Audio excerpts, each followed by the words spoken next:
There are simple signs of success in the world of football: scoring goals, keeping clean sheets, and winning games. Should a team win enough games, they get a chance at the playoffs. Should one progress through the playoffs, a team gets a chance at a trophy. And should they win that trophy, a team and all those surrounding it get a chance at immortality, to extend their lives long past their time on earth and to implant upon all those who watch in person at the stadium, on TV, online, and throughout the recorded history of man a sense of pride, ownership, and awe, that when their name is simply spoken, all know who they are.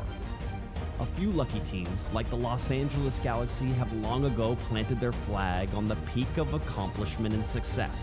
They've reached the final game of the season a record 10 times. They've lifted an MLS Cup a record 5 times, the first of 5. And they've long held themselves up as the pride of a soon-to-be 30 teams in Major League Soccer. But to simply say they were expected to be where they are today, on the precipice of another championship, would be underselling the monumental task this team has accomplished this season. The path back to this MLS Cup is perhaps its most treacherous, its most daring, its most overdue. And to think, 10 years ago today, Galaxy fans, coaches, and the players were preparing for the third of the 3 championships in 4 years. Bruce Arena, the architect of the dynasty, was preparing to send Landon Donovan, Robbie Keane, Giassi Zardes, Juninho, Marcelo Sarvis, Omar Gonzalez, AJ De La Garza, Robbie Rogers, Jaime Pinedo, Stefan Ishizaki, Leonardo, and others into a battle against a New England side that was ready for the fight. Victorious on the other side, with the MLS Cup lifted into the air, all seemed within reach for the Galaxy. Another championship nearly assured. But when Arena failed to capture another title in 2015 and 2016, his departure to the United States men's soccer team seemed like the end of an era only, not the near complete collapse of the LA Galaxy as everyone grew to know them. 2017 was a disaster. Zlatan Ibrahimovic made 2018 and 2019 watchable, but he provided just one playoff win. 2020 brought COVID and Chicharito, both of which should likely be forgotten. And in 2021, the LA Galaxy hired former player and defender Greg Vanney to be their head coach. His start was inauspicious. The Galaxy missed the playoffs in 2021 by the slimmest of margins, watching a Real Salt Lake handball go unpunished in a related game.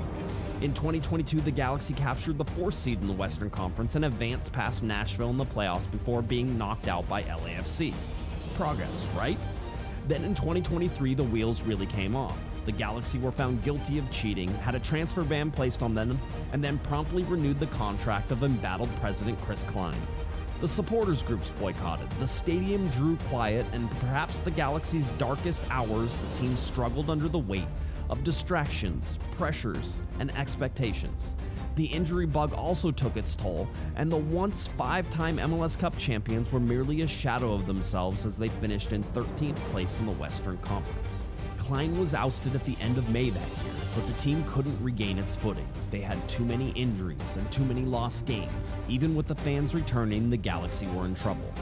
But in spite of the black storm clouds hovering over the once always sunny veneer of Southern California, the sun was starting to peek out from behind. The Galaxy moved Will Kuntz into the general manager role, and both Kuntz and Vanney set about reconstructing their soon-to-be 2024 LA Galaxy into a team that had ridiculous pace, thoughtful depth, and unrivaled creativity. The only problem? Nobody knew it yet, and neither did the team.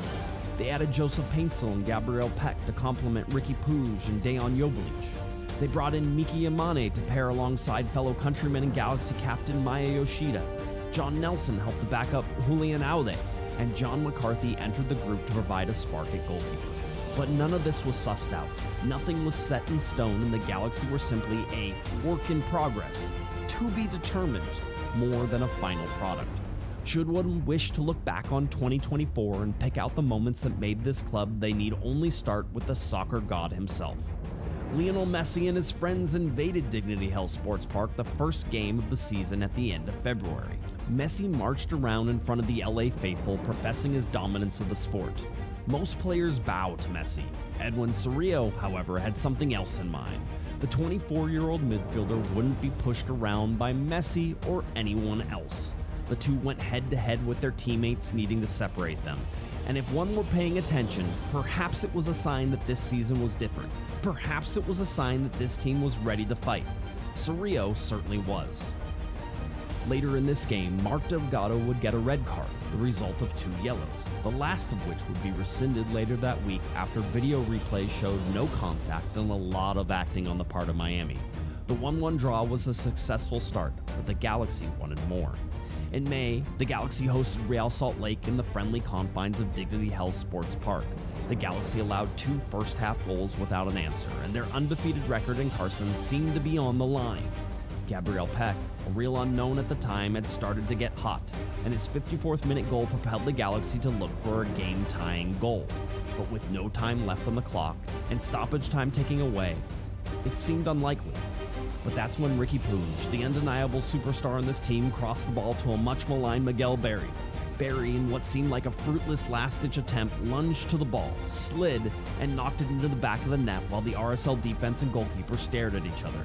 Berry had rescued a record that would eventually find the Galaxy undefeated at home, a hallmark of this team, a reminder to every club in MLS, simply saying, you can't beat us here, and you won't enjoy these 90 minutes of soccer. But to truly tell the story of the LA Galaxy in 2024, you have to look at the 2 losses to LAFC. A blown penalty call in the first sunk the Galaxy. A loss on the hallowed field of the Rose Bowl on July 4th felt like the gap was widening, not closing.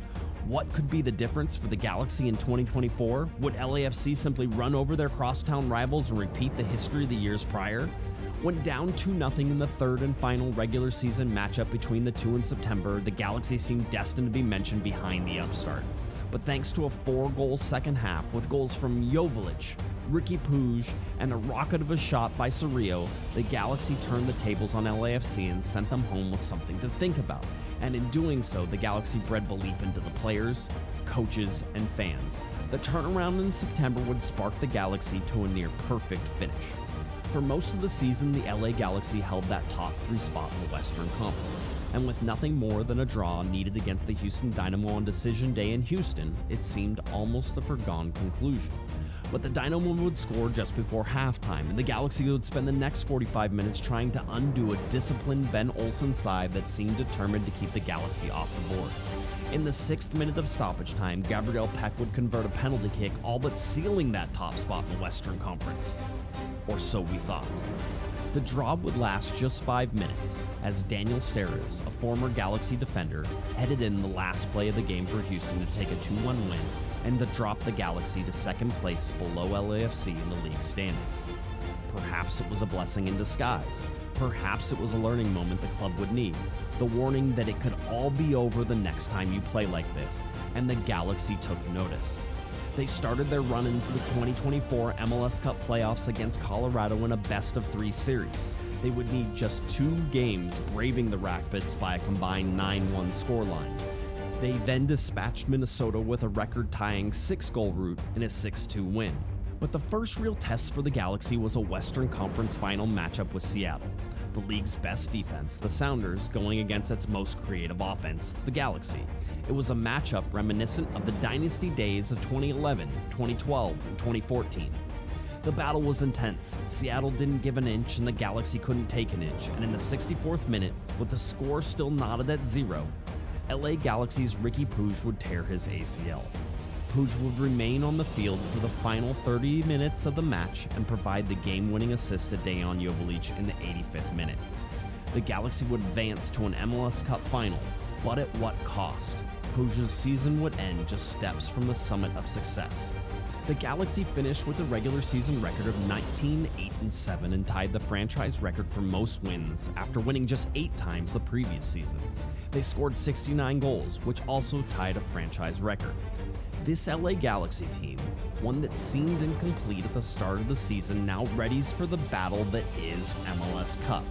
Gabriel Peck, Dejan Joveljic, Joseph Paintsil, Edwin Cerrillo, Marco Reus, Diego Fagundes, Mark Delgado, John Nelson, Maya Yoshida, Amiro Garces, Miki Amane, and John McCarthy will take the field backed up by Miguel Berry, Jalen Neal, Gaston Brugman, Julian Aude, Novak Mitrovic, Mauricio Cuevas, and more as they take on a New York Red Bull side that is comfortable being the underdog and comfortable being on the road. Can the 5-time MLS Cup champs find a way to lift the trophy a record 6th time? Can the LA Galaxy win one for Riqui? Can they remain undefeated at Dignity Health Sports Park for the entirety of a season? Or will it be a new day in New York as Red Bull look for their first ever MLS Cup at the site of their only other appearance? For the Galaxy, it's been 3,652 days since they last lifted the cup. Will this Saturday be a day of celebration or a day of mourning? There's only one thing we do know. The weather will be perfect, the breakfast pupusas will be flowing, and the stadium will be loud. Are you ready for a chance at the 6th title for the LA Galaxy? Your MLS Cup preview on Corner of the Galaxy starts right now.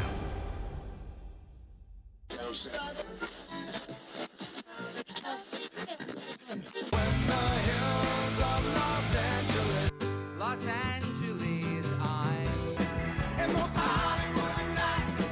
She goes to California, oh, California.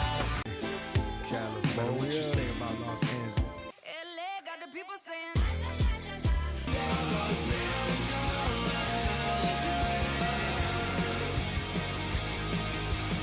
You're listening to Corner of the Galaxy on cornerofthegalaxy.com.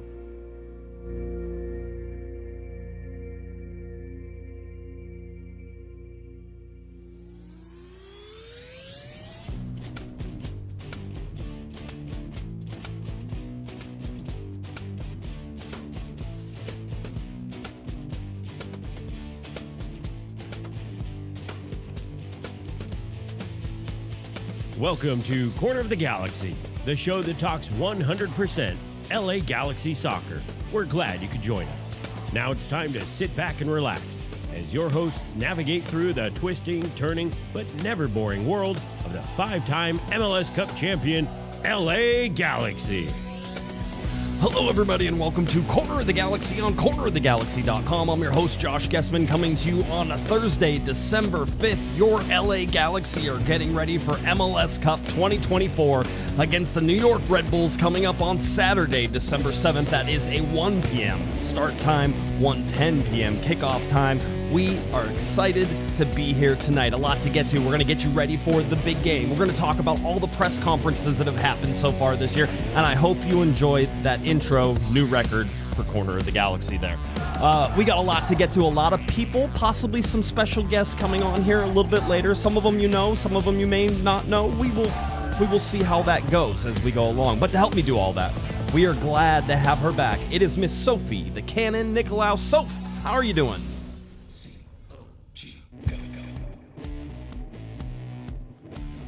Dude, what did you do to every Galaxian in the galaxy? Yeah. I feel the best comment was... It's a standing ovation. I'm sitting, but I'm giving you... Just give me a second. Dude. Thank you. Hairs up. Chat's on fire. That was absolutely brilliant. If I were Kevin Baxter, I'd be looking over my shoulder. The panda who writes for the LA Times should just transcribe that. Yeah, and just print it right out there. Just poetry. Absolutely. And it's only like 1,780 words or something like that. So, it would take a full page. So I'm telling you right now, you've got me all riled up. I've been, like everybody, anticipating this game, but that was fire. I think Greg Vanney should play to the team in the dressing room. I would hope that they have something better than that. I hope it's like Robbie Keane. Someone's listening. Yes. Jamie, Kevin, Will, someone's listening. I hope it makes us. I want people to go back and be like, hey guys, on the way to the stadium, I'm listening to this first, 11 minutes and 3 seconds on repeat, which is how long it was. Which, by the way, I think tops the previous 2014 epic MLS Cup intro by about 2 or 3 minutes. Wasn't on purpose, but unlike 2014, Sophie, where we only had to recap just a little bit. Between 10 years, there was a lot to recap between 10 years. Yeah. So let me tell you, it made people in chat feel things that I cannot say on air. Somebody said they needed a cigarette, and that was all the thanks That's that it. I needed. That's So, everything. Yeah, I know. I'm a little moist over here too. Just that's how it works. All right. Well done, Josh. Well done. We have a lot of stuff to get to. And the idea here is to sort of get you ready. You should, if you're not listening to us live, which we always appreciate people listening to us live, but majority of people, as I like to say, Sophie, as I like to remind Kevin all the time because he's always doing visual gags. I'm like, the majority of people still listen on podcasts, Kevin. You got to actually explain what you're doing whenever you're doing. Like me waving this flag furiously for the last 5 minutes. Yes, I mean that is a panda move. It is a panda move a little bit, but yeah, that was a good one. But no, people listen on podcasts, so I hope that they enjoy this. This is I've been lucky enough to be on a couple different shows over this week, and it's always fun during MLS Cup to be able to do that. I have another one in the morning. But I try to remind people that if you're a Galaxy fan, I was actually on Seeing Red because Mr. Mark Fishkin and I are two of the originals, not only two of the original teams, but two of the original podcasters, the two oldest team-specific podcasts in Major League Soccer. And ours is oldest, by the way, just by, I don't even remember how many months it is, but it's by months, and we beat Mark just barely. But Mark is great. I was over there and I was like, for Red Bull fans who are coming, I go, make sure you enjoy this. This doesn't, I needed to tell them, this doesn't happen all the time, right? The funny thing, I was in. This doesn't happen in 10 years. It doesn't happen in 10 years. Yeah, Mark was like, poor you. I can't. Not in 10 years. How about never? How about it never has happened, right? And I'm like, yeah, I can see where you guys are coming from on that. No, it was funny because I talked to my dad and I go, hey, do you remember we were at the last time New York was in an MLS Cup? He goes, that was the last time they were in an MLS Cup. He's like 2008. I'm like, yeah, that was it. You got it. So, and that's the only time they've been there and got beat by Columbus and Guillermo Barros-Schelotto, if you remember that game. And we've talked a little bit about that. So, you as Galaxy fans, this is ordered from, Corner of the Galaxy here. Your order is to enjoy every second of this. One, the weather is supposed to be freaking perfect, Sophie. Like, you might wear shorts and a T-shirt to the game. It's going to be like 75, 76 degrees. So I know my legs are out of shape. I might. It's wintertime, Yeah, we have winter legs now. We put those away. We can wear jeans in 75. I can wax. Yeah, okay. I don't want to. That's the whole thing. I think I'm just keeping them covered. Was going to wear heels. By the way, I'm always smooth. That was just like, a winter joke. It was fine. No, but you have to enjoy these things. You have to, and listen, find solace in the journey, find solace in the ups and the downs and everything in between. It's tough. I don't need to tell Arsenal supporters that. I don't need to tell Galaxy supporters that, it's just, there's a lot. And I know that this year has made a lot of people feel a lot of different ways, and I'm glad that it has realived some people. It's brought new life into them. It's breathed, fresh air. And it's been 10 years since the last time the LA Galaxy were even in an MLS Cup. They won it in 2014. It'll be 10 years to the day, December 7th, if the LA Galaxy are able to do it again. The whole thing that I want to say here is that there are fans who have never seen the LA Galaxy be good. And this is the first year they've really seen them be good.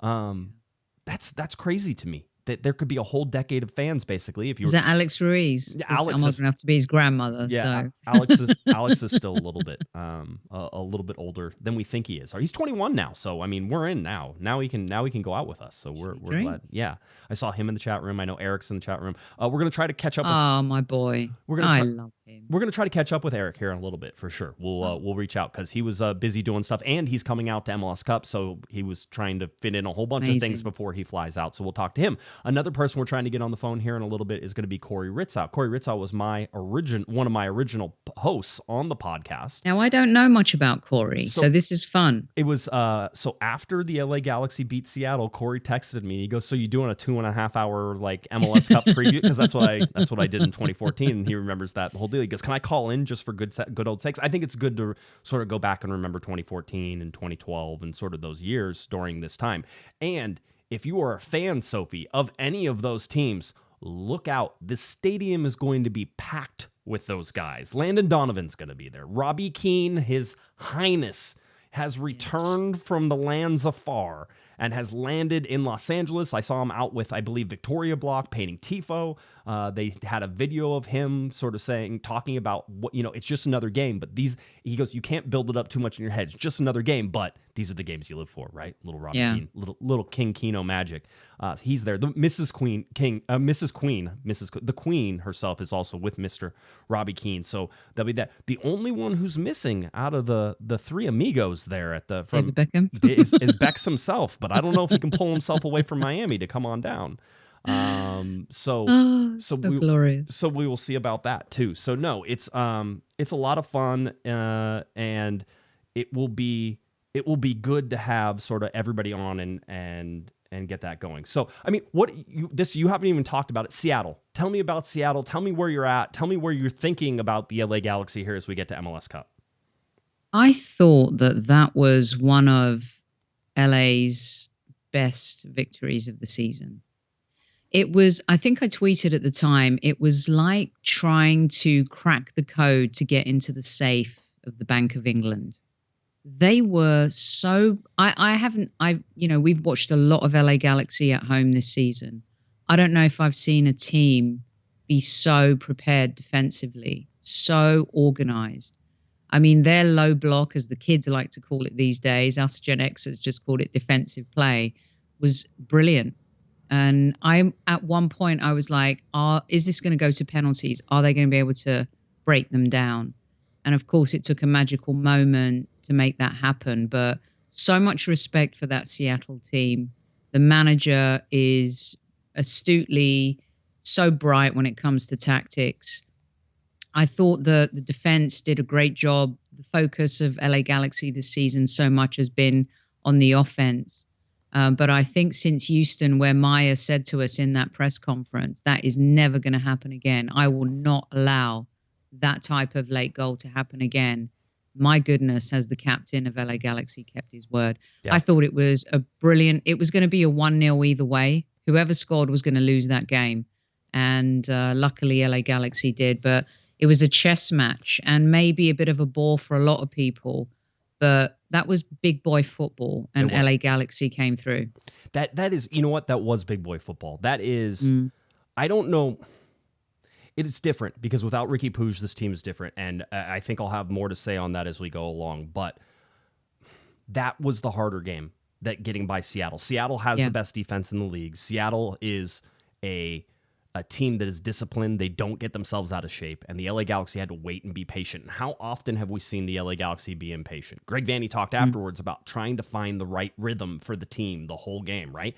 Too fast, too slow. This team needs the right rhythm. I don't know if they're drummers or what it is, but they Josh, they've evolved so much since that Houston game. That adversity, that moment, that sucker punch. I kept bringing it up in the press conference because I was so curious from all of the players. And I know they play it off like, oh, it's the next game. That hurt big time. And this team has been unflappable potentially since. Yeah. And talk about the right lesson at the right time. And do you remember Greg in that press conference where he said, these guys need to feel that pain? Mm-hmm. And it's almost like it's like Tony Robbins, sell the pain, provide the solution. And I think that adversity at that point was perfect for this side. It feels like it. It feels like they learn it. The other interesting thing with Riqui Puig out, right? Announcing that he had the ACL tear and doing that at the very beginning of the week. It's over with now, right?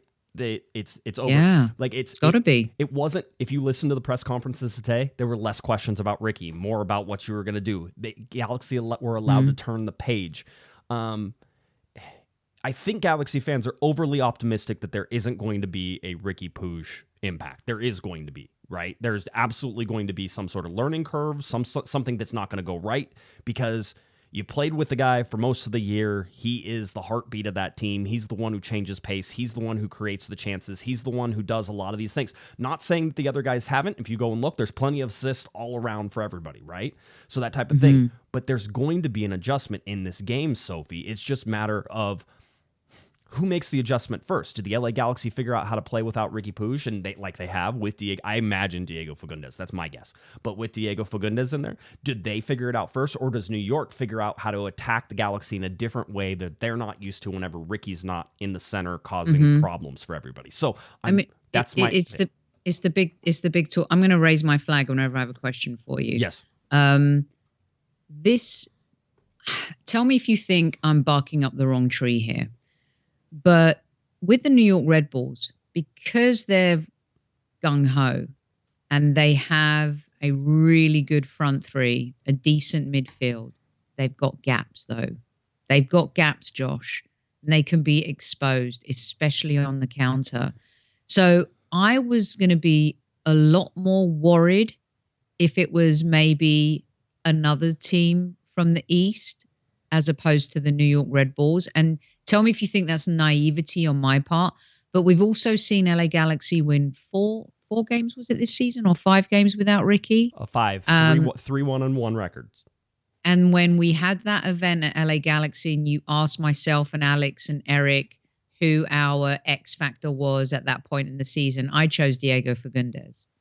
And I think this is an opportunity where, I don't know, there's something about it that makes me feel that Riqui in a Seattle game, so important. The killer pass, you need that breakthrough, the tempo, the game changer. In this game against New York Red Bulls, tell me if I'm naive, but I think they can cope without him. Maybe. Maybe. I'll say this. I've found that the Red Bulls to be very disciplined. I mean, I called them upsetting Orlando.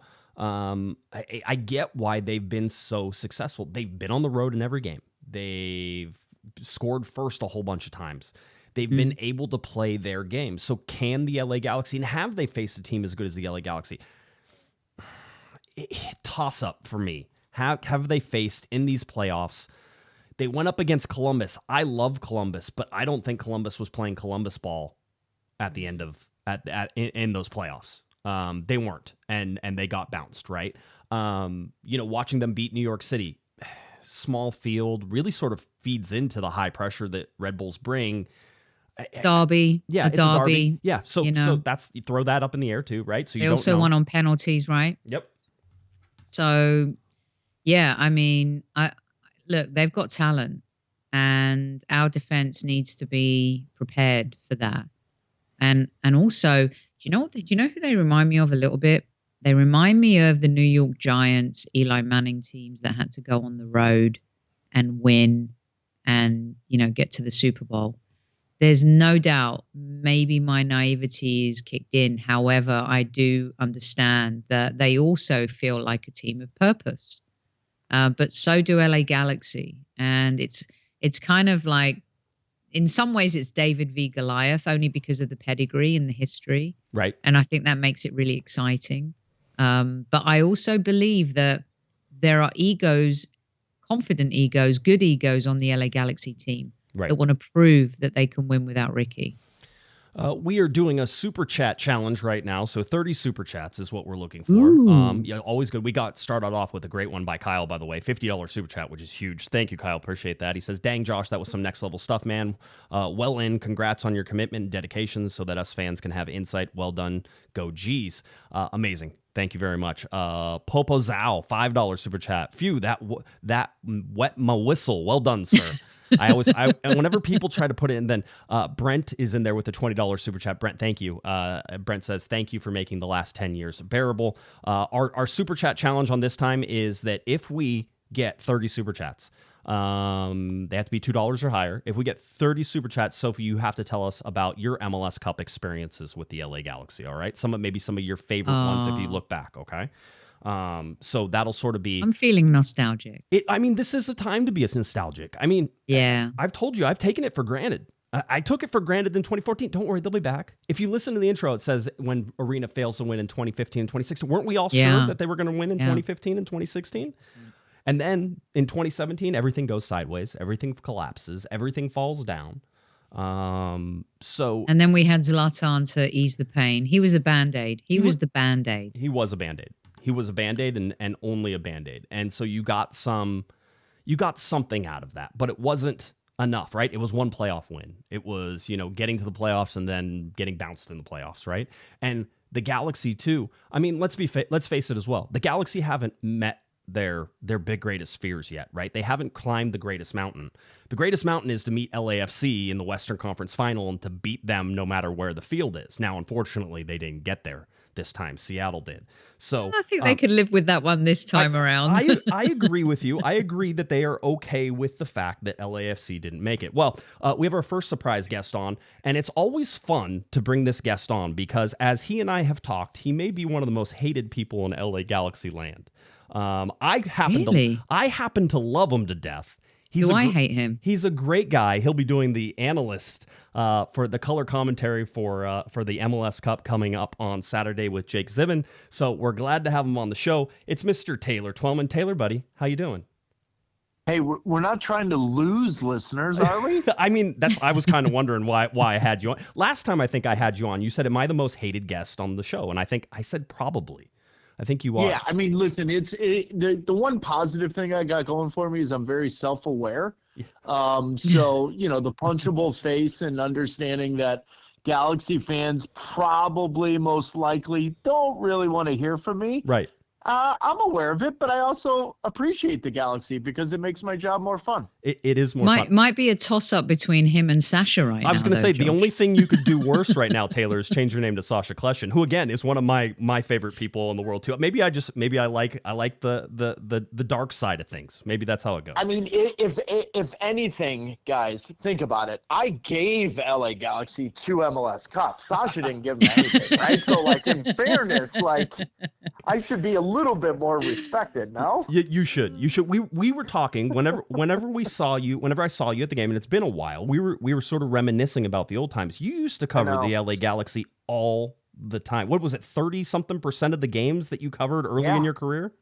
Buddy, it was amazing. I really, going into the Western Conference Final, I kind of went down this, I don't know, just memory lane a little bit and thinking about, God, for so much of my upbringing in the broadcasting world, we're talking 2011, 2012, 2013, and 14.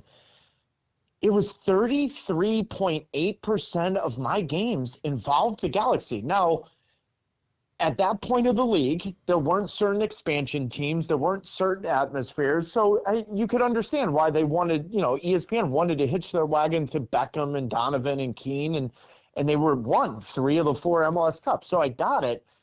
But it really hit me oh, man, this is 10 years ago. I was in this building for a Western Conference Final and an MLS Cup. It's amazing to think Saturday to the day I gave that trophy to Don Garber to give to Phil Anschutz. Right. That was 10 years ago. Dang, the stars are aligning for 6.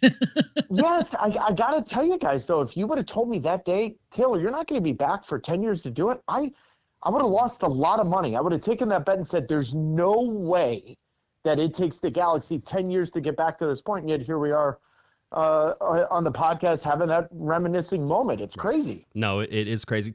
Taylor, I was on another show, I think earlier this week, and I said that maybe you would be coming on. And I said, Taylor and I actually didn't like each other whenever we first communicated, right? And I don't think it was out of line to say that both of us were kind of being, dicks. I'll say it, at least from my side. No. I was. Okay. I was 100%. I'm not totally sure you were. I was. Oh, I think I was too. But anyway. Okay, cool. Yeah. But anyway, the whole way that you dicks. Yeah, I know we were. No, it was the whole thing. But the funny thing is the way that it all got solved, and I said I would tell this story if you came on, was I was up in Seattle for, I think it might have been a playoff game or something like that. It was a Seattle game. It was a playoff game. Alexi Lawless said, hey, why are you drinking over there? Come drink over here with me. And I'm like, actually, I think he said with us. And I was like, yeah, sure. Didn't even think about who us was, Taylor. I grabbed my buddy Chad, and we came over. And just as we're about ready to walk into the lobby, I said, oh, crap, Twellman's going to be here. Right. And I go, I guess we don't like each other. And we walked into that bar and you said, hey, you don't like me. And I go, and I think I don't like you. And then we shook hands and I think we drank for 3.5 hours, if I remember correctly. It was a solid 3.5 hours of, it was a great example of, and by the way, long time ago, social media has kind of gone a different direction. Yes. But it is a little bit of a microcosm of where social media was. you think you know someone based on 180 characters. Yep. And whatever the amount of characters is now, but it still remains until you really meet someone. And so I've always been someone, even when I played, and listen, again, self-aware, I knew a lot of people hated me. They're like, no, I don't like that guy. You either like him or you hate him. And I was okay with that being polarizing. But majority of the time, Sasha Kleshtin being one of them, they're like, dude, you're way different when you hang out. I go, what do you mean? I'm the same guy I am on TV. There's nothing different. I know. They're just like, yeah, it's just better when there's no microphone. And I'm like, okay, that's fine. Yeah, no, it is. But no, yeah, and you were nice enough to pick up the tab that night, too. I don't even think Alexi tried to reach for it, actually, if I remember correctly. I think you grabbed it real quick. So, no, it was great. My Greek boy, come on. He must have at least put his hand in his pocket. Alexi's taking care of many people many a times. But this was more about, from afar, I enjoyed Josh in the local coverage of the Galaxy. It kept me informed. And the one thing I've learned, and I learned this real early, Mike Tirico, Bob Lee, you deserve a tip of the cap for this. But when I got into broadcasting and I learned that I kind of wanted to do a little bit of both studio and game calls, what I noticed is I'm not going to be able to, it's impossible with 2 eyes, 1 brain, to watch every game of every team for every second of every minute of every season. And you've got to find your people in local markets that you trust. And Josh, this is not because I'm on your podcast right now. From day one, whether we had comments on each other on social media doesn't mean I didn't read your content. It didn't mean I didn't listen to it and didn't appreciate what you guys do. Galaxy were one of the few teams locally that can provide someone like myself coming in from 5,000 feet and actually feel like I have participated in these Galaxy games for 90 minutes. And I think that is something MLS still needs to grow in. We don't have that in every market, but this has always been one of those markets where I know, guess what? I could not call a Galaxy game, watch them on TV, but I could call Josh and one other person and say, hey guys, tell me what the Galaxy stuff's going on. And boom, I feel like I'm informed. Yeah. I feel very fortunate to have that with you guys. That is much too kind. I appreciate it, but you're not blowing smoke. You and I would usually talk before every Galaxy game, and whether it was just over text or whatever it was, even if it was for a couple minutes on the phone real quick, you would want to know what I saw on the Galaxy, and you would never tell me I was full of it, even if you didn't believe what I saw. But no, but on the other hand, though, you also gave me the honest answer. You didn't just tell me every single time, oh, the Galaxy are the best team in the world. And I can't, I'm sorry, that if I'm commentating a game on a national level, and this is where Galaxy fans, no matter what I say, I could say on Saturday during MLS Cup, this is the best attack of Major League Soccer. Right. You could go to my Twitter feed. There will be 40 to 50 Galaxy fans that say, oh, you say that with such disdain. I'm like, what? Like, I literally believe the Galaxy are the most exciting team in MLS this year. Yeah. I just said it, and you still don't like the fact that I said it. No. That's just kind of the job. It's fun. Nope. But it is what it is. Nobody likes that. Nobody wants to hear that from you, Taylor. All right? Just exactly. Stay on message. Okay, quick. I want to get to the game. Sophie, did you have something? Go ahead. I'm sorry, I cut you off. No, I was just going to say I thought it was cool of Taylor to give you and Frenchie a shout out on a national level. That's because you know, coming from England and, of course, you know, European football, what I love and what I fell in love with when I moved to the United States is the regional aspect of national sports. Yes. Yep. And there's something exceptionally unique about that. And you feel that from a college level. But then when you look at all of the national sports and how they connect communities and broadcasters and beat writers and all of that stuff, it was something that really I just thought was exceptionally unique and unlike anything that I've experienced kind of on my travels covering the game as well. So I thought that was really cool.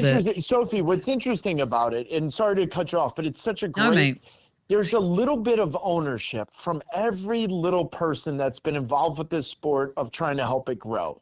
And that's what I think is so unique about our country. And there are times that I should have been more – I should do that more often. Now, if I'm being completely transparent, which I always am, there's just not a lot of markets that I go into and I can say, hey, I can see 3 or 4 people that I've known for 20 years, and we've had great arguments and conversations and shared beers, and just – it's hard. And that's part of where I hope to help grow the sport.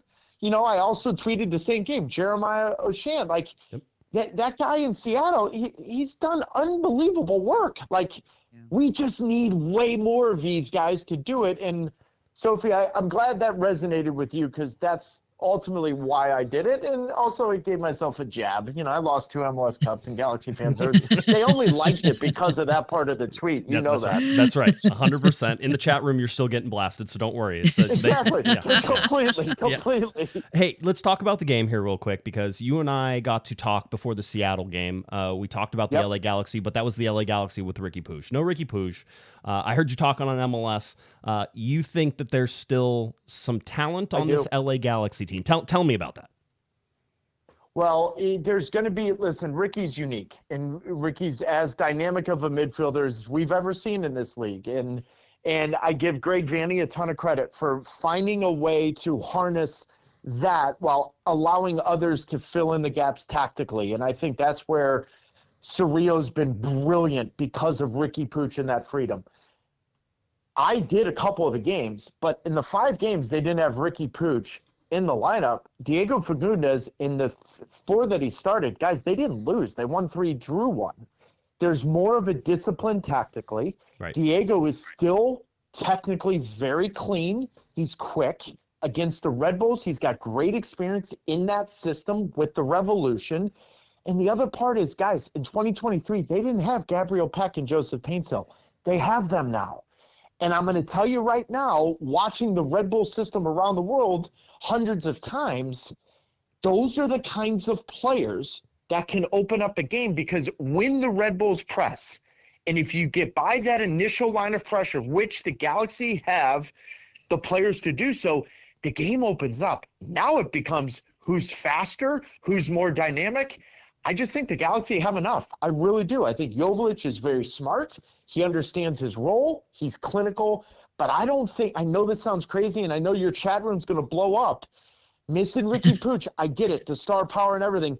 I just think Diego Fagundes will give you exactly what you need in a cup final to allow Peck and Paintsill to be the winners. And I think everyone's going to celebrate and do it for Riqui. I just don't think it's as big of a loss as, say, if the Red Bulls didn't have Forsberg on Saturday, guys, we're having a different conversation. Right. No, it makes a lot of sense. Go ahead, Soph. What's I've one more for Taylor after this, which is a broader question. But Taylor, what is the fear factor for the Galaxy here? What do you, if there was one? It's a great question. Yeah, finish it, because I know you had another thought to that. No, go ahead. Because I think that the defense can be vulnerable. I think that they can be just as good on the counter. But what do you think is that fear factor for LA? So I'm glad you brought up transition, the defense, and all that. I think Garces is a game changer. I think we're going to be talking about Garces over the next 18 to 24 months as someone that's on the radars of European scouts as long as he stays healthy.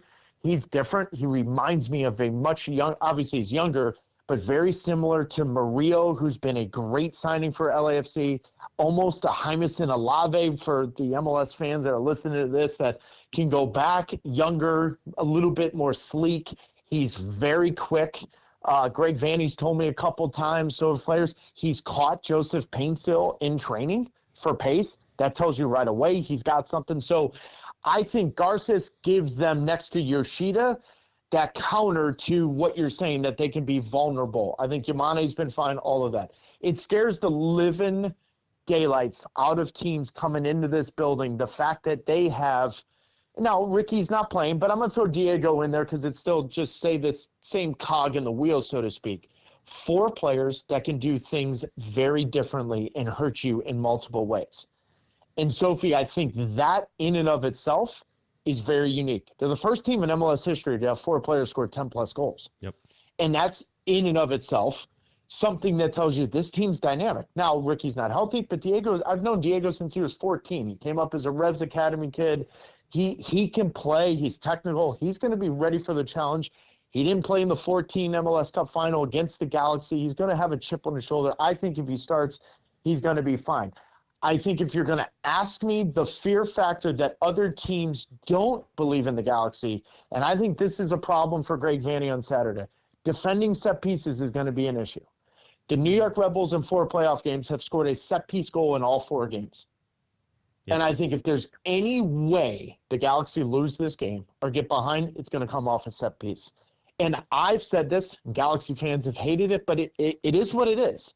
They look vulnerable.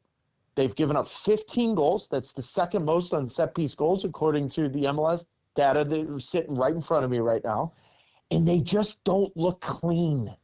They don't look sure of themselves. And if you look at the 4 attacking players, Sophie, you know this, Josh, none of the 4 attacking players come back and defend because they can't defend on set pieces. Right. And then you look at the 3 center midfielders, none of them are good in the air. I just gave you 7 players that aren't really good in the air. Right. Right. No, I think set pieces is going to be an issue. I do. It makes a lot of sense that you said that. I will say this. I thought they've been a lot better on set pieces in the playoffs. Maybe that was the quality of competition. Agree with that. But it, very well, if they've turned the leaf over, if the Galaxy can be strong on set pieces, I think you're right, Taylor. I think that they have a chance, but that is their weakness, and I'll still agree with that. So, hey. Yeah, McCarthy has looked strong, and I think you guys will probably disagree with me on this. But I'm still like, okay, like, is he clean coming off his line? Is he sure of himself? Carlos Coronel is standing on his head. If there's an advantage for the Red Bulls, it's in goal. Right. Coronel's going to have to be their best player. But I think if the Galaxy get the first goal, I think this is going to be a long, fun day for the Galaxy fans, and I'd be stunned if they don't win. If the Red Bulls get the first goal, now you're talking about a completely different operation. Yeah, exactly. Low blocks, trying to defend, and then New York won't open themselves up. They haven't opened themselves up a lot in these first games. I have to let Taylor go, Sophie, because I told him 10 minutes, and now we're on 16 minutes. So I got carried away. My question's so good, though. It's so good. Go ahead, Sophie. You can give me another one, Sophie. Go one for more. it, Sophie. Okay, so I want to ask this question tomorrow at the Commissioner's State of the Union, but I'm going to ask you, Taylor, just in case. I think the best thing that happened to the league this season was Inter Miami not progressing and not getting to the final. Do you think that's fair or foul? Because especially as I see the international perspective and how they look at the game, the fact that I just think it presents a healthy league, and I just thought it was brilliant that other teams were able to progress. Is that fair or foul? No, it's 100% fair, and I'll actually double down on it. I think it makes 2025 even more exciting. I think there's even more pressure. Listen, you guys live this. David Beckham didn't come here and win a trophy right away. Right. He struggled. It makes it more interesting. Wait a minute, why can't you do this? The other aspect, it's a small thing, but follow me on this. Shaqiri came over here, struggled in MLS. Meanwhile, every Liverpool fan and every Premier League fan's like, oh, look at Major League Soccer, what it is. Listen, Suarez came here, lit it up. Zlatan did. Shaqiri didn't. Like, it's just Steven Gerrard struggled here. You guys know that better than anyone. Lampard wasn't great. I think Messi in Miami, not losing once, but twice to a team that finished 34 points behind them. Yes. Sophie, I think it makes the beginning of next year and all this offseason that much more interesting. I just do. I think it's very intriguing. I think it's good. I've said this to Don Garber, so I hope you asked the question, because I said it to him 2 weeks ago. I think it's fantastic. And he looked at me kind of like, and then he listened. And he goes, oh, I agree with you 100%, the way you just put it. I said, exactly. Think about it. Yeah. Think about it. They set the record. They won the Supporter Shield. That's great. Awesome. But then he's not running through it. They have to get rid of their coach, personal reasons. Sophie, I think it's 100% fair. And I think next year is going to be even more exciting because, one, Will Kuntz in the Galaxy, you're going to have to find a way to fill in for Riqui Puig. And what does Miami do? What does Messi look like? This is what we need in this league. We need more drama. And I think it's great. I really do. Epic. Well, Taylor, I appreciate it, buddy. I hear you guys are starting coverage at like 11:30 in the morning tomorrow. That sounds. I'm going to pitch a tent and just sleep at Dignity Health Sports Park. Yep. That way I can save like the Galaxy fans running me over in the parking lot. That's I can just be there, be safe. It's just easier that way. Yeah, that makes a lot of sense. Well, Taylor, good luck. I hope you guys have a great game. I'll see you out there on Saturday. I should have said Saturday, not tomorrow. I still think today's Friday. It's not. It's Thursday. So it feels like it, doesn't it? It does. Holy cow. It's been a long, drawn-out week, but great to hear you guys. Thanks for having me on. Hey, Taylor, take it easy, bud. As always, I appreciate Taylor, it. Take care, mate. See you guys. There he goes, Bye. Mr. Taylor Twellman. I personally love Taylor Twellman. I mean, I always have, but outside of the time when I didn't, and we yelled at each other on Twitter DMs, and then eventually we made up and we've been good friends. Like I said, I always consider him a good friend. If he says I'm just an acquaintance, that's okay with me. I really appreciate Taylor and everything. Well he does, done. Well done for getting the main man who could give LA Galaxy fans the soundbite of a lifetime. He could on Saturday. Could be the He guy. could. I also heard that he can pick New York Red Bulls to win this game too, right? Like as he told you, he sort of he thinks this is where the Galaxy are weakest and that type of thing. So certainly we had that. I always just think that's so interesting. I want to go back though. I want to go back to 2014 a little bit, right? We have to go back in time a little bit. And we have to sort of sit and reminisce a little bit. And one of the things we did on this podcast over the years is put together the previews. And at one point in 2014, we had a 2.5 hour, I think, MLS Cup special, right? Now, I was a much younger man back then. And so, I sort of look at this now and I sit there and I say, I don't have quite the time for all that stuff now, but I feel like I'm getting a little bit better. But after the LA Galaxy beat Seattle, I got a text message on my phone from somebody who I love to death, who was at my wedding actually, and who was a big part of this podcast in the middle. I'd like to welcome to the show, Mr. Cory Ritzau. Cory, are you there, bud? You finally lifted the 10-year suspension that you have for me on this podcast? Yes, that's exactly what I did. I was like, you know what? No more Cory Ritzau for 10 years. That was 100% there. So, hey, Cory, you know what? It's coming in a little staticky here. I'm gonna try to. Why don't you try giving me a call back here real quick, and we'll see if we can. Yeah, let me do that one more time. All right, thanks. Bye. All right, we'll get Sounded Cory. like a little hummingbird. Yeah, well, I got like 13 lights in this place and all sorts of different electronics, and I'm trying to do all this stuff live while I'm doing it as well. So it's a lot of fun. I really enjoy it. They don't call you the pod. There's in the Arsenal universe of podcasting, Arsblog is the podfather. God bless you. Excuse me. What'd you say? Was it Arsblog? Is that what it is? Arsblog. Okay. He was around from I don't know, like 2008. Right. Okay. And in the LA Galaxy universe, you are the podfather. I am. I have been deemed that. I did not name myself. I just like to put. All right, Cory. Let's try it again. Cory, welcome back on the show. It's been 10 years, bud. Just what do you even remember about 2014 besides the fact, I mean, did you even have any kids in 2014?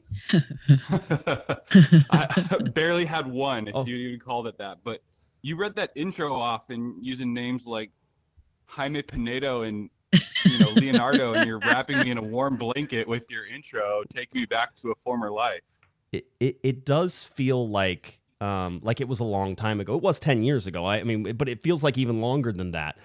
Those teams that we got to watch, Cory, whenever you were on the podcast with me, and we would switch off with Jared and do all that fun stuff. And Jared is amazing as well, and I miss him too. But I mean, it always felt like it was inevitable that they were going to win the next one, right? And we haven't. There's been no inevitability except that the Galaxy were going to suck since 2017. This feels like. This year feels like we're reminiscing about 2014, and you don't even have to talk about those dynasty years. Is that fair? Yeah, certainly that's fair. I mean, there's been a few spells where defense gets a little lax late in games and kind of calls into question some of how they're able to tighten down the screws. And you thought maybe they'd put some of that behind them with Garces entering the lineup here. But then, of course, you get to Houston on the last day of the season, and the champagne's already on ice, ready to go for the home field advantage. And then all of a sudden, it rears its ugly head again. So there's a few moments here and there, but then obviously once you get through the playoffs, it's just been them running roughshod over everybody. Yeah, it feels that way a little bit. I have to ask you, have you been watching a lot of the LA Galaxy this year, or did you start turning them on whenever they started playing well? You can be honest here. It's a safe space. No.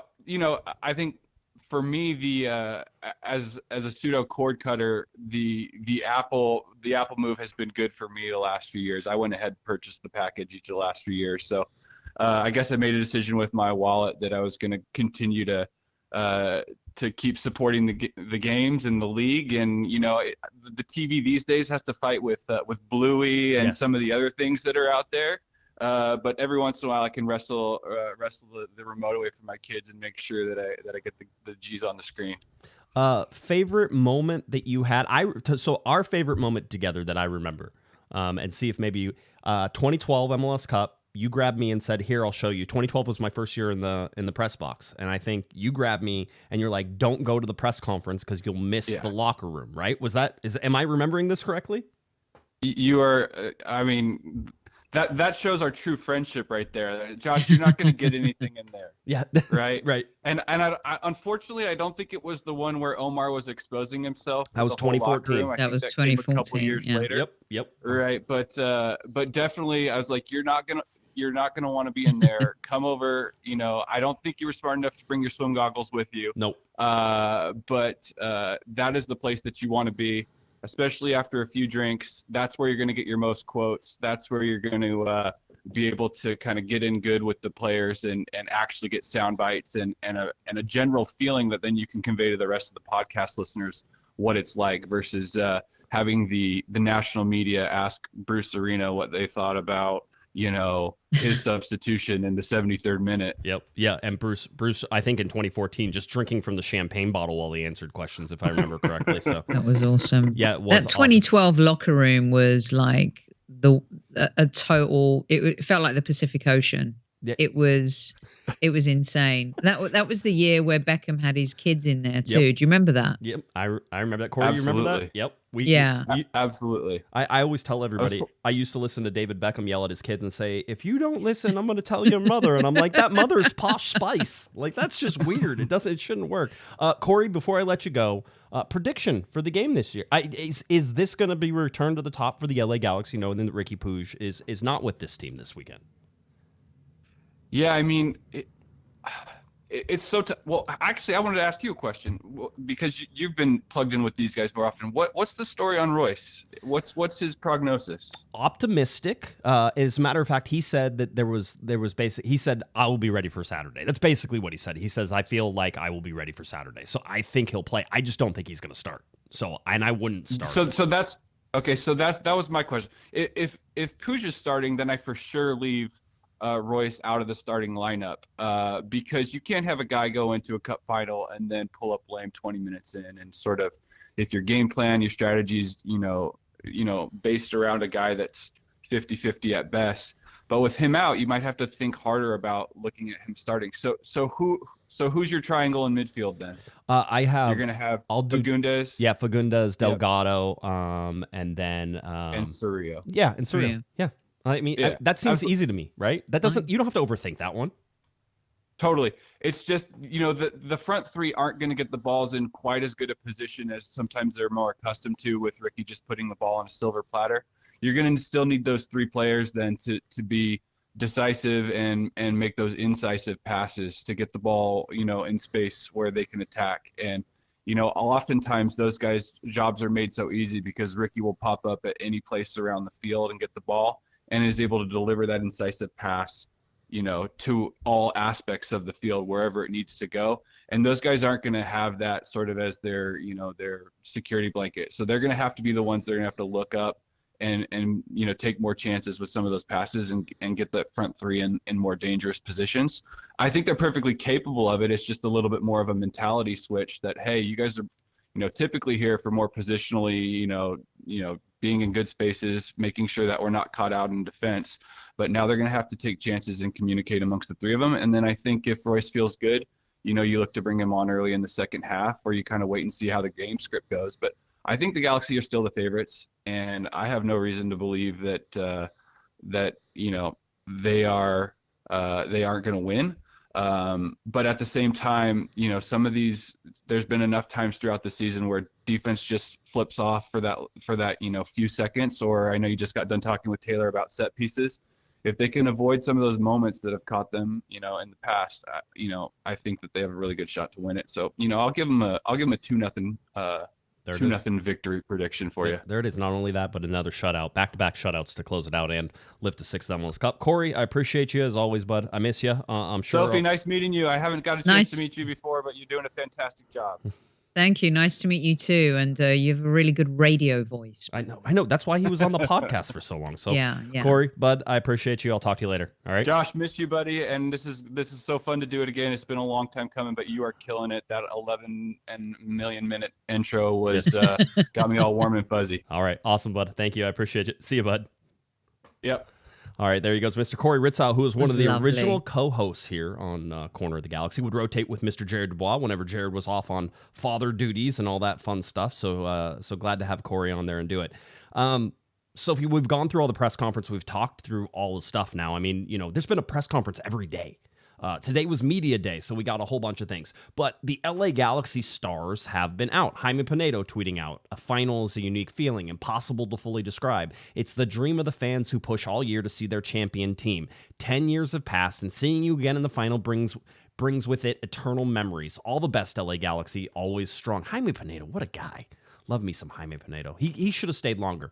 We were talking about Marco Royce. Tom Bogert tweeting out, he said he thinks he'll be good to play at MLS Cup, talking about Royce, and that he was substituted at halftime of the last game. So we'll see if that has anything. I found this interesting. John Tolkien on defending Gabriel Peck and the LA Galaxy star-studded attack.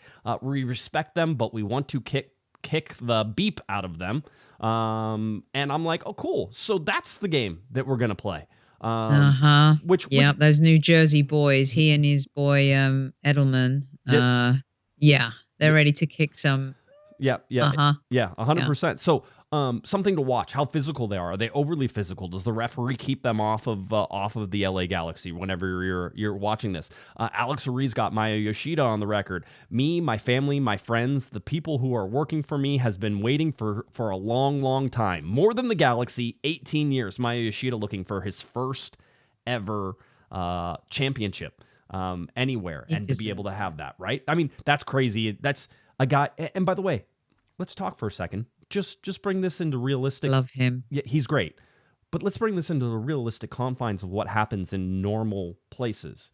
If you're not playing for a Man City, you're not playing for a Liverpool. I'll even put you in this to make you feel better. If you're not playing for an Arsenal, right? We've won the FA Cup 4 times at least. Okay, good. Yeah. But if you're not playing for these top teams and top leagues around the world, you're not winning trophies, right? No. And he was revered and loved at Southampton. Amazing, but he was never going to win a trophy with Southampton, right? I mean, that's where that comes from. Good cup runs, but still no trophy. So to see Maya Yoshida understanding that this is pretty much his last chance. I mean, maybe he comes back next year. We can that's something to discuss in the offseason. But this is his last chance to win a trophy. That means something to him. That means something to the LA Galaxy in that, right? Because at the end of the day, Josh, I know sports is a beautiful thing to enjoy. And I know us Arsenal fans and a lot of fans in Europe, take a pop at Harry Kane. He went to Bayern Munich to win trophies in his first season. He didn't win anything. It is not easy, as great as you can be. Winning is hard. Right. It's tough. Yes. Dan Marino went to 1 Super Bowl and never, ever went back. We had the Invincibles team. We couldn't even win a European trophy. Mm-hmm. It is so difficult to win in sports. And, maybe a team like the Kansas City Chiefs can make it look easy. But those type of dynasties, those type of coming together, great players at the same time that you can sustain over the years, that just doesn't happen all the time in sports. And if there's anyone who deserves a trophy, it is Maya. He's my favorite player in the press conferences this season. He's a gentleman. He's funny. And he's a leader. And he's a leader of men. He's the kind of man you would follow to the end of the earth. And the fact that he's been LA Galaxy captain, one of my favorite captains that I've covered, and I've been covering the team since 2010. Yeah, he's such a great guy to watch. But yeah, I mean, that's something. And then you can even go to Diego Fagundes. Taylor Twellman mentioned it on the bench in 2014, right? My guy. Here it is. Alex Ruiz has the quote, "I believe in destiny. 10 years ago, I lost one to the day, December 7th, 2014. And now December 7th, 2024, I have a chance to hopefully lift the cup." It's not win one for Riqui, although it is, right? That's one of those things. It's win one for Riqui. It's win one for Maya. It's win one for Diego Fagundes. Right? So These guys, and if you listen to them, they're all saying the same thing to me, Soph. They're all saying, we're not going to waste this chance, you know? Yes. And they understand the moment. They absolutely do understand the moment. The man who is currently up way too late past his bedtime in Texas, we wanted to get the hammer on the show before we closed out this MLS Cup preview, and we still have a little bit of stuff to talk about before we get done with them, but let's welcome back to the show Mr. Portuguese Hammer himself, Eric, the Portuguese Hammer Vieira. Eric, how you doing, bud?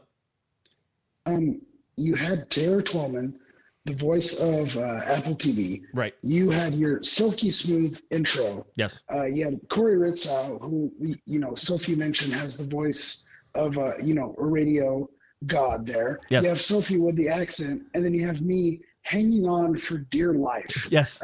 Losing my voice, but somehow managing to get through, and absolutely jacked for an MLS Cup this weekend. And I'm hyped. I'm excited.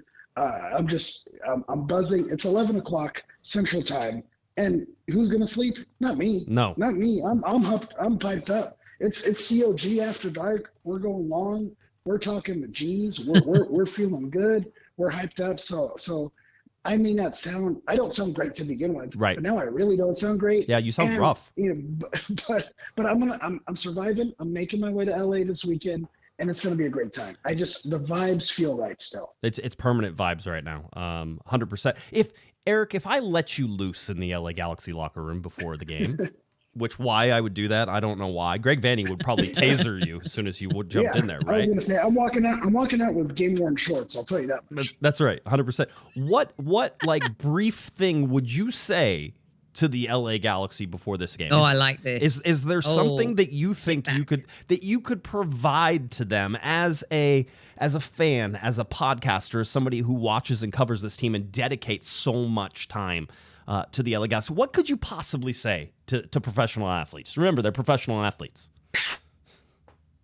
Yeah, remember, they're professional. Did I lose you, Eric? Did you go away? Hold on a second. Hold on. We'll get you back. Hold on. All right. There. Did I get you back? Yeah, am I here? Yeah, I got you. Yeah, I don't know where you are, but you're here. But what would you say to professional athletes, Eric? I'd say, why do you become a professional athlete? It's because you love the game, but one, you want to live forever. And how do you live forever is you etch yourself into the championship lore by bringing home a championship to your team. What do we revere more than anything? It's championships. It's MLS Cups. Who do we remember? It's the MLS Cup champions. And I think I've been thinking about this a lot since last week, with Riqui Puig going out with a torn ACL, playing on a torn ACL, getting the game-winning assist on it. That is the stuff that makes you live forever. So when you go onto that pitch and it is the final, this is your chance to etch yourself into a position where you will live forever. And this is your moment. Take it. Live in it. We mentioned this before, the playoff run, and when I've been on several times, it's just, hey, let's enjoy the moment. Let's realize where we are right now. This doesn't happen all the time. This is the moment. This is it. We're in it right now. Take advantage of it. This isn't going to happen next season. This group of players is not going to be here next season. This is it right now. This is the last time we're going to be together. So let's go out there. Let's win the cup and let's live forever. Oh, man. I mean, the Hammer just gets it sometimes. I try to explain people. Sophie, whenever you're trying to explain the Hammer to somebody, especially let's say you're talking to Tom Braun, right? The LA Galaxy president. You're trying to explain Hammer to him. You go there and you have to say, the dude just gets it. Whatever you want to do, he just gets it. So, you throw him in there. You know what he makes me feel like, Eric? I'm not sure if you can see me right now, but he makes me want to take my flag and picture 2025 raising the banner. Well, the home game of the season. Yep, putting up the banner. That's what she is. She's ready for it. I know. I appreciate you guys. When are you getting here? When are you flying in? So, God willing, weather permitting, that I will get in to LAX Friday night, Friday evening, late evening. I'm still going to work tomorrow, planning to get through, but Friday evening I should get there, 8, 9 p.m. around that time.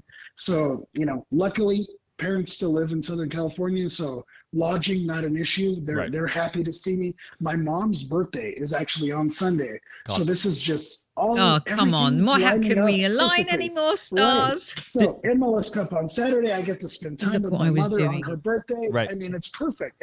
So everything is just working out nicely. Obviously, I wish I was feeling a little bit better. Right. Not feeling 100%, but I'm going to power through. You know, it's going to be a good time. You're not allowed to do what you did the last time you were out there, and we had to like find you in order to give you a ride home. Okay? Yeah, I am unsupervised. So yes. That's when I have a supervisor and a handler, I'm usually in good shape. When I'm in the press box, I'm good behavior. I'm good. I'm loose. I'm loose this weekend, so be careful. Be careful. Awesome, bud. I'm getting some super chats. I think that's going to go to bail money. Yeah. Depending on how things go this weekend. Super chats will go to bail. I'm not bailing you out. Why would I bail you out? You have your wife. You have to. You're legally obligated to. Yeah, the super chat. Okay. All right. It's in the YouTube. I got your back, Hammer. I got your back. I got your back. Bob did give you a $2 super chat because he says donation towards Luden's cough drops for Eric. By the way, I would go with the Ricola. Those are what the professionals use. I'm just telling you. That's what I would go. I'm on Fisherman's Friend right now is my thing. You're nobody's friend. You need to get Ricola, and don't get the sugar-free ones because those taste like crap. Okay, so just get full sugar. 100% fair. Okay, all right, buddy. Hey, travel safe. I gotta let you go because we gotta wrap up the show sometime before midnight. All right. Hey, I gotta say, I know everyone's been all over you. The intro, magnificent. What an intro. Love what you've done. And talk about living in the moment. You take for granted when I'm with you here every week, recapping the LA Galaxy. Shout out to you and what you provide to the fans and what you provide, constantly with the updates and the podcast twice a week. You're doing God's work. You're a blessing to the Galaxy community, and just appreciate everything you do. And Sophie, I miss you. Glad to see you. Hopefully see you this weekend. Whenever you're mate. on. Can't wait. Can't wait. It's a shining light, and we love hearing you talk LA Galaxy, keeping it real. So I love you guys. Can't speak highly enough, and I look forward to seeing you this weekend. And hopefully we love you too, Hammer. All right, buddy. You travel safe. Get here in one piece, and then you have to go home in one piece as well. So travel safe. Tell everybody over there I love them, and I'll talk to you soon. All right. Absolutely, fair is fair. Love you guys. Have a good night. There he goes, Mr. Love Eric, you too, Portuguese Hammer Vieira. Thus concludes our entertainment for the night. $5 super chat. Well done, Josh. Well done. By the way, you're not doing God's work. You're doing Pod's work. I'm doing Pod's work. I am doing Pod's work. That is good. Thank you. Can I get a T-shirt that says I do Pod's work? Yeah, I'll get you one for Christmas. Awesome. I hope I didn't miss too many of these, but String Bean, $5 super chat. I don't want Royce to start because I want him on in case it goes to penalties. I mean, I want Marco Royce for taking penalties too.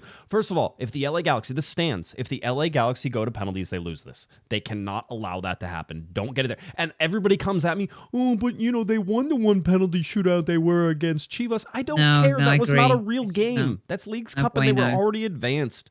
Patrick, $5 super chat. Stefan Ishizaki and Alan Gordon sighting. Yeah, I'm going to tell you, it is going to be packed with.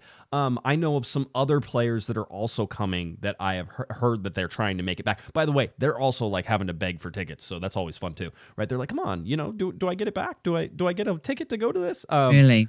Philip, by the way, $2 super chat. He goes, whenever we had have TT on, he says, have TT say, what are we doing? Right? Of course, the famous TT thing. But Aaron has a good one, $20 super chat. He goes, at the 2023 Galaxy LAFC game, I passed Twellman in a tunnel. Before the game, I shouted, what are we doing? He could have ignored me or told me to F off, but he turned around, smiled, and said, that is a very good question, as only TT did. So I hope by us having Taylor Twellman on here, some of you are like, you know what, he plays into it. Yeah, I get it. Like, he's a cool dude. I hope. That's my hope. I love the guy, so it doesn't bother me. He's one of he does good things, Taylor. He does a lot of good things. Does a lot of good things, especially on the concussion front. If you ever know any MLS players who go through concussions, they likely have talked to Taylor Twellman. He talks to a bunch of people behind the scenes on stuff. So he does a lot of that. And he posts dad jokes too, and I love dad jokes. They're the best. And yeah, that's right.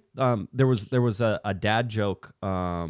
There was a dad joke on what is the name of the what's the one with oh man, I'm just Jason Segel and Harrison Ford.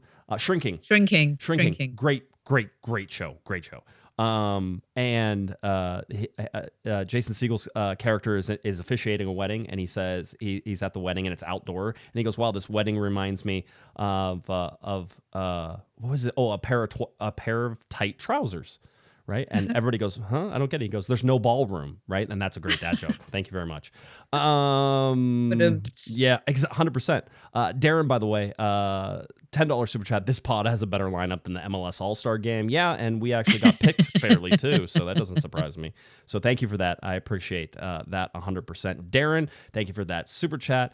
Executive producer Herb is in the house. We always love us some Herb. $21 super chat. Hey, Josh. Hey, Sophie. Hi, Hammer. Not to get ahead of ourselves, but please do everything you can to keep Inter Miami away from the Coachella Valley Invitational. Let's hope we can all celebrate on Saturday. By the way, I will bail out Hammer. See, Eric, you didn't have to. Herb's going to bail you out. That's what we needed. Sugar Daddy Herb is in the house. Adam with a $5 super chat. I don't think we've had Guido Gonzalez as a referee often, and do you know if Jaime Pineda will be there on Saturday? I don't know if he'll be there. I haven't heard. I wouldn't be surprised if he was, but it's also that he's one of those that's usually a little bit further travel than others to come. So we will see. So that's a good question. As far as Guido Gonzalez, he has refed some Galaxy games. He's very much back and forth on both the Red Bulls and the Galaxy. I wouldn't look too far into it. I imagine usually the referees in MLS Cup are okay. They are. It's usually. I want Rafa Marquez and Omar Gonzalez to show up. That sounds like fun. We can make that happen too. Irvin, by the way, $2 super chat. He goes, "We will win." I added emphasis on all that, but we will win. Nice. I like that. Good delivery. And then Gilberto. Don't think I didn't see this, Gilberto. $19.96 super chat. That would be $19.96. Oh, very nice. Yep. So that also works really good with $1,996. Just telling you. I'm so hyped. Let's win the 6th. Huge thanks to Josh, Kevin, Hammer, Sophie, Alex, and anyone else that makes this show possible. Gilberto, it's you that makes this possible, and we certainly appreciate you on that. So, here we are. Sir. We have a packed game. Are gates really opening at 8 a.m.? Is that what I saw? Like the gates to get into the stadium are opening at 8 a.m. There's going to be some drunk people. So the gates for media open to get into the stadium at 10 a.m. I think there'll be less drunk people during that. So I should make it there around anywhere between 10 and 11. So have you been to pick up your pass yet? Because I went today. I was out and about doing some meetings, and I was like, maybe I can catch the end of the press conference. And I texted Kevin, and I was like, "Hey, are you guys still going?" He goes, "Yeah." And I go, "Great, I'm pulling in." He goes, "Oh, it's last question." I'm like, "Oh, okay, cool." I went up and was able to get my credential and do all that stuff. So I was there. I'm going to grab it tomorrow. I was going to say when I go to the commissioners. Go get it. You do not want to be waiting in that line before the game. No, I know. I've done it before, and I regretted it. But yeah, I'll pick it up I'll pick it up tomorrow. Yeah, it should be interesting. The other part of this, Warren G performing, the LA Galaxy announced. Now I know there's some people who are like, "Yeah, he did stuff with LAFC and other stuff like that." You know what? Just enjoy.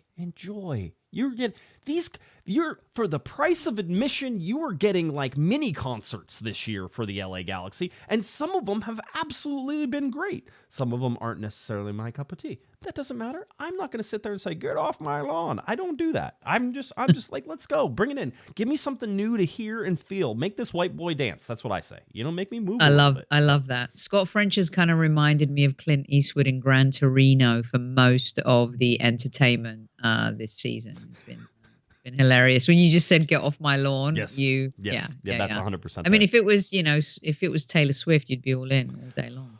100%, and twice on Sunday. John, by the way, $2 super chat for us LA Galaxy fans in Texas. G's up, win it for Ricky. That's the part of this. And John, thank you for get off my berm, says Feel the Berm. I like that. But no, John, I want to go back to that. Win it for Ricky. It's cliche. It's cliche. Oh, somebody gets hurt and we're going to go out there and we're going to win it for him. These things matter. And when you have somebody who is a part of your family, and seeing this LA Galaxy team, they are family this year. They are brothers, as Joe Gittino so rightfully points out so often on Twitter in some poetic manner. These are brothers. They want to fight for each other. One of their brothers got injured and he can't be there.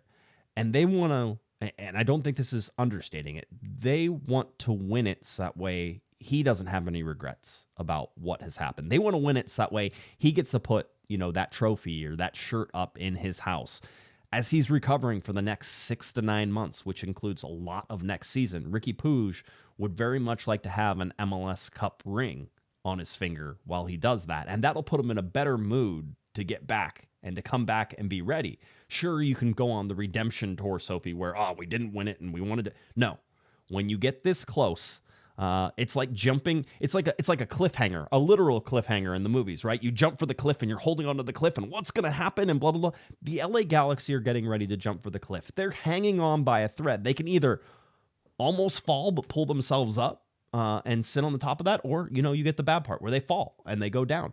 Those are both very real options, but to say that Riqui Puig isn't a motivation for this team would be incorrect, because I'll tell you right now, it will be. And it already has been, and they will be playing for Riqui 100%, which is funny because sometimes you and I are like, Riqui as a person talking to the press isn't great. Riqui as a soccer player is a wonderful, wonderful player, and you want to watch him, but they want to win this for him. I think you said something really significant there, and that is I've never seen LA Galaxy be this much of a team, I would say since 2011. Yeah. There was something about the 2011 team that felt, I don't know, they just felt together, felt ruthless at times, the desire to win. They were a great side. They deserved to win MLS Cup. And I think as much as doing it for Riqui, this team want to do it for each other. Mm-hmm. That's a great... Riqui got injured, yes, but this is also professional sports. And Greg and his team, this team, they're always ready for the next man up. And that's what sports is all about. And you have to be prepared for these moments. And I still think that they're good enough to win this match. And I think that to see the team back where it is and back where it belongs is such a special feeling. I bring up the fans every now and again in press conferences. They deserve this moment. And let's not forget where this team was 2 years ago and how far the organization has come, and the people behind the scenes that have empowered Greg and made the moves to make this team what it is today to get to this point. That was always the plan. And to see the plan come to fruition is one thing, but to close the deal and win it all is something else. And they've got to be prepared to do it without Riqui. And I think Greg has matured a lot. Even though he's won MLS Cup and he's won a lot of things, I think he's matured as a manager this year. And I think he's ready for this time. He's ready for the moment. The LA Galaxy are ready for this moment as well. The 2024 LA Galaxy have outscored their opponents 16-3 during the 2024 MLS Cup playoffs. The Galaxy's plus 13 goal differential is the widest margin in a single postseason campaign in MLS history. We've talked about the LA Galaxy being one of the highest scoring teams in the playoffs as well, Soph. And one more goal would tie them with the 2017 Toronto side that had 17 goals. 2 more goals, of course, would put them past that at 18. So something to watch there as well. All the feels, all the fun. LA Galaxy getting ready to go here. We do have, the odds. And I think we'll close it out with that. But the LA Galaxy currently almost the odds? 60% chance of winning, 57.9%. Way too high, Sophie. Way too high. They have Red Bull with just a 20% chance. I would imagine this hasn't been adjusted because of Riqui Puig. If you wanted to hop on something in terms of a money line, that would be one where you could bet the New York Red Bulls on that. But the chance of winning for the LA Galaxy, they're projecting goals of 1.8 to under 1 for New York Red Bulls. So that's from D Ratings. Take it with a grain of salt and everything else that has sort of come through that. If you look at the last couple matchups, the LA Galaxy played Red Bulls last in 2021 at Dignity Health Sports Park. That was a 2-0 win, a 3-2 win for the LA Galaxy during that time. But it was so long ago, these teams don't even recognize each other. They're not even the shadows of themselves at this point. But you can look at sort of the last time, it was 2018. New York Red Bulls were able to win 3-2 over the LA Galaxy at Dignity Health Sports Park. So a lot of battles, a lot of back and forth, and a fairly even, if I remember correctly. Yes, 100% even. 21 wins for the LA Galaxy, 21 wins for the Red Bulls. 9 draws. That is as even as it gets. So whoever wins this game will take the advantage in that one as well. So for your predictions, the LA Galaxy versus New York Red Bulls coming up on Saturday, December 7th for MLS Cup. This game, 1 p.m., 1:10 p.m. kickoff time, can be found for free on Apple TV. And then, of course, I think it's also on Fox and some other stations as well. So you should be able to find it. You should be able to watch it. Sophie, tell me how the LA Galaxy do in this game. This is the moment they've been waiting for. And not only that, but you and I asked Greg a lot throughout this season about home field advantage and improving that home record since last and the season before.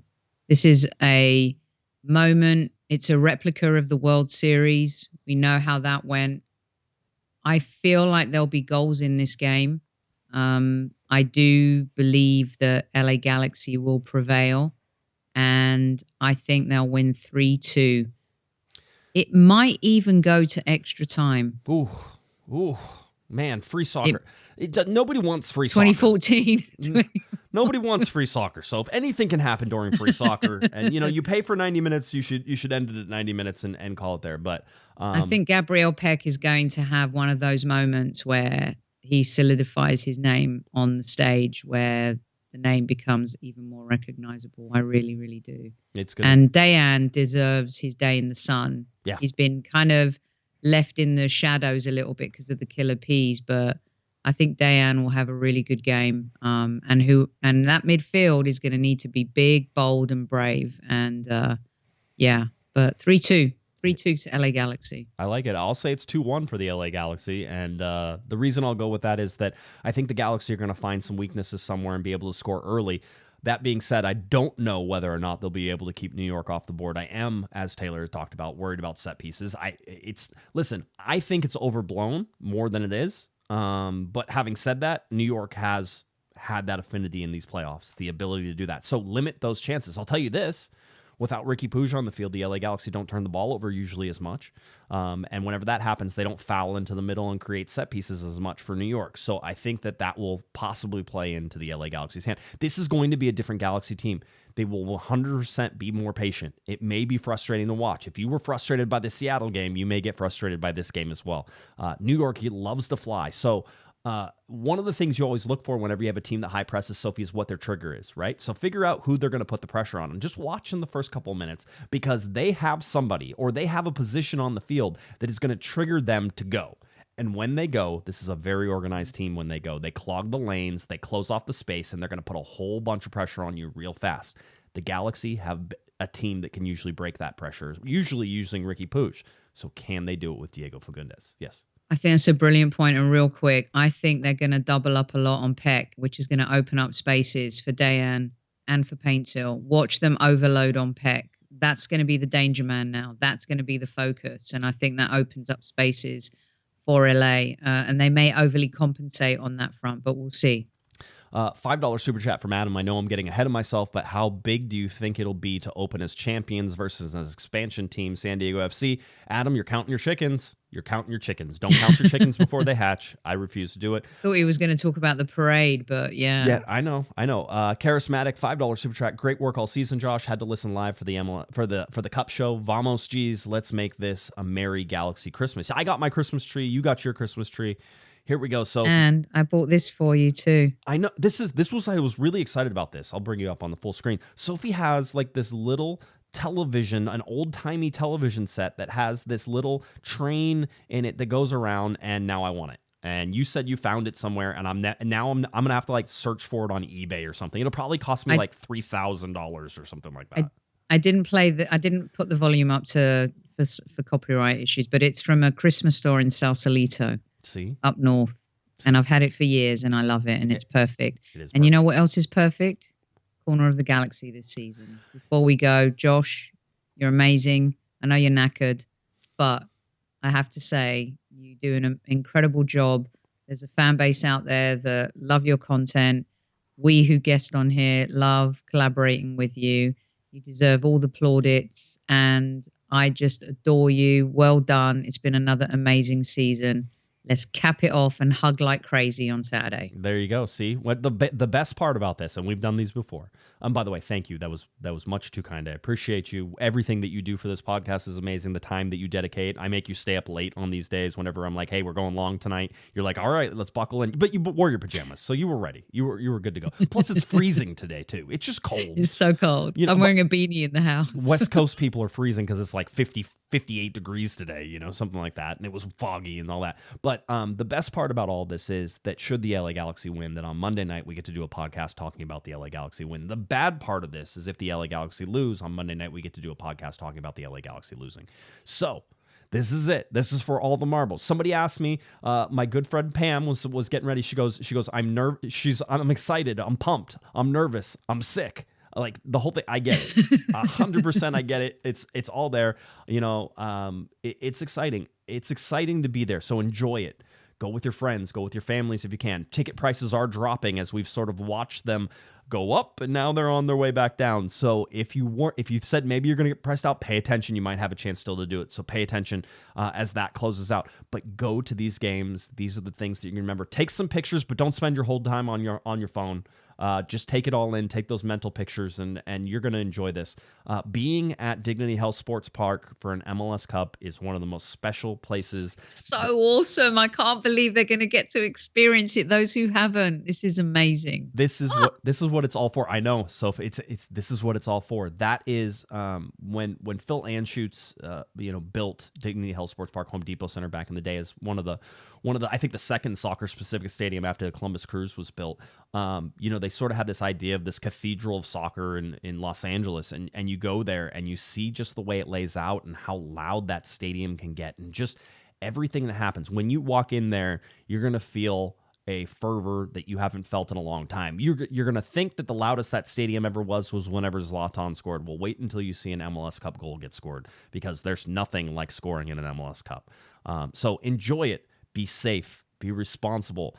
Be nice to those Red Bulls fans too, all right? So the LA Galaxy taking on the New York Red Bulls in MLS Cup 2024 at Dignity Health Sports Park. 1 p.m., 1:10 p.m. is your kickoff time. I hope to see everybody there. Last halftime meetup of the year. Can't wait to see you. Special shout out before we go to Mr. Taylor Twellman. Thanks for coming on, Taylor. As always, I appreciate you. We had Cory Ritzau on, one of my best friends there. Glad Cory could stop by, and then the Hammer himself, and then Miss Sophie, the Cannon Nicolaou over here as well. You're all amazing. You're all wonderful. Thank you for making this a wonderful, wonderful show, and good luck to everybody. Drive safe if you're on your way and you're listening on the podcast. Drive safe, and if you want to rewind and go back to that 11-minute intro, I won't blame you. I've listened to it a whole bunch too. So, Sophie, why don't you tell people where they can find you, and let's get on out of here. It's not about me. I don't even care. Let's win this game, Josh. I love you, mate. Come on. There it is. Sophie's awesome, at Soccer Diva, by the way. I will say it for you. If you're looking for me, at Jay Guesman, at Galaxy Podcast, cornerofthegalaxy.com, all that amazing stuff. And by the way, Romizas, $100 super chat at the very end. Amazing. Thank you. Super chat long overdue. Told my wife I'd do it if we made it to MLS Cup. Thank you, Josh, for this amazing podcast. I appreciate you. Come see me at halftime. I'd love to talk and say hi. For all of you wonderful people this year, you've been amazing. LA Galaxy, New York Red Bulls coming up on Saturday, December 7th for MLS Cup 24. Winner takes all. One win to rule them all. For Sophie, the Cannon Nicolaou, I'm Josh Pato Guesman. You've been listening to our little Corner of the Galaxy. Have a great one, everybody. You've been listening to the Corner of the Galaxy podcast on cornerofthegalaxy.com. You can follow the show on Twitter and Instagram at Galaxy Podcast. And be sure to check out and subscribe to iTunes, Stitcher, and Facebook by searching for Corner of the Galaxy. Fans, we thank you for listening. We ask that you be kind and courteous to your neighbors as you leave the podcast. We thank you for joining us and look forward to seeing you again. Until then, I'm Michael Araujo, and on behalf of the entire Corner of the Galaxy crew, goodbye, everybody.